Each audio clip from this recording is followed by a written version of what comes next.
పంతాలకు పోయిరి, సమర పంతాలను కూల్చేసిరి, పంతాలకు పోయిరి. కొల్లం కోడులోన దాన్ని నేల మట్టం చేసిరి, కొల్లం కోడులోన ఒలగరా గ్రామాన్ని కనీ వినని దాడులకు గురి చేసిరి.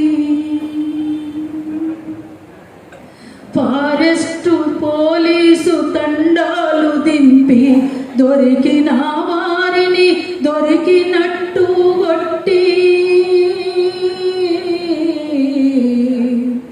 ఆదివాసులను జైళ్ళల్లో ఉక్కిరి, పిల్ల పాపల్ని ఆగం చేసిరి.